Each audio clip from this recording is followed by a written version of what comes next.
What's up everyone and welcome back to the MMA Zone. Today, let's get started with Jorge Masvidal likes a potential fight against Gilbert Burns. Could a battle between former welterweight title challengers be brewing?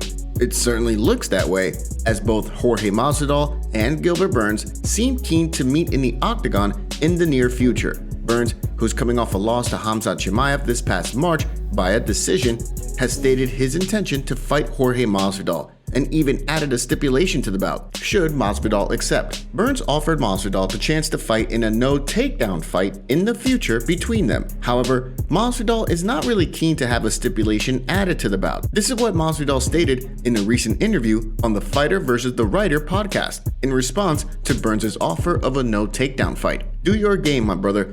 Do what's gotten you here. I know he's a world champion in Brazilian Jiu-Jitsu. I'm trying to work on my grappling. Always trying to get better. So do everything that God has allowed you to do and blessed you to do. Masvidal went on to laud Burns for his fight style, his never say die attitude, and his ability to take the fight anywhere in the cage. What do you think about this potential matchup? And who do you think would win this fight? Luke Rockhold's reaction to Sean Strickland KO by Alex Pereira. Luke Rockhold and Sean Strickland clearly don't like each other. That much is a given. The two have a history of bashing each other through the media. Last weekend at UFC 276, Strickland took on Alex Pereira, a lethal kickboxer, for the chance to fight for the middleweight title. Strickland was knocked out about halfway through the first round, and that was that. Rockhold was not a fan of Strickland's strategy for this fight, or even taking this fight at all. Case in point, this is what Rockhold said during a recent interview with Submission Radio. I think he got conned by the system. Sean's like, he just proved how dumb he is, you know? The system wanted him to try to stand with him and prove that stupid point, and he's just, you know, it happens. It happens to a lot of people like that way. You know, you try to overprove yourself and do something stupid. Strickland tried to stand and bang with a multiple-time world champion kickboxer, the elite of the elite in that sport, and he didn't do much to keep Pereira on his toes. In fact, Pereira was confident as Strickland stayed upright, and he paid the price for it in the first round. The fight generated a ton of excitement on the back of a pretty entertaining, if contentious, press conference prior to the fight for International Fight Week. Strickland began verbally bashing Israel Adesanya and stated that he can beat Pereira. Now, the middleweight title fight will feature two guys who have some bad blood from their previous outings in another combat sport, as champion Israel Adesanya will take on now #1 contender Alex Pereira. Rockhold, meanwhile, is gearing up to take on Paulo Costa at UFC 278 on August 20th. This fight was rescheduled a few times, but they finally settled on a date. What do you think about Rockhold's comments concerning the Strickland bout? Booked. Belal Muhammad vs. Sean Brady for UFC 281. The UFC is booking a clash of welterweights for the UFC 281 pay-per-view in October. Number 5 ranked welterweight Belal Muhammad will step into the octagon against number 9 ranked Sean Brady. The fight will take place at the Etihad Arena in Abu Dhabi. Both Muhammad and Brady have been verbally sparring online and also through the media, calling each other out after Brady poked fun at Muhammad and basically called him out. Muhammad obliged and looks keen to take on the undefeated Philadelphia native. Muhammad will be going into this fight having gone 9 fights unbeaten, including 1 no contest. He most recently defeated Vicente Luque via decision in April. His current run has also seen him beat the likes of former title challenger Damian Maia and Stephen Wonderboy Thompson, as well as Diego Lima. Meanwhile, Brady is undefeated with a perfect 15-0 record, and he recently beat Michael Chiesa by a unanimous decision. He's 5-0 in the UFC, and he's currently ranked in the top 10.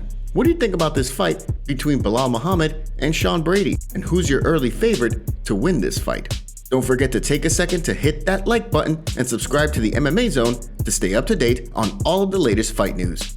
Rafael Fiziev knocks out RDA in the 5th at UFC Vegas 58. The battle of the Rafas is over, and Rafael Fiziev was able to finish off Rafael dos Anjos in the 5th round in his very first main event fight. Fiziev was able to showcase his elite takedown defense, his power, as well as his cardio in this fight. It was by no means easy, but Fiziev was able to get the job done against a very tough RDA, a former lightweight champion, who many believed would use his experience to be able to make this a challenge. There were points where both RDA and Fiziev looked better over the other, and vice versa, but it was still pretty even all throughout. Fiziev was able to hide a strong left hook behind a knee feint, which placed RDA onto the canvas, before finishing the Brazilian off with another strike standing over the top of him as the referee stepped in to end the bout. Going into this fight, Fiziev had knocked out Brad Riddell in December and was ranked number 10 in the UFC lightweight division.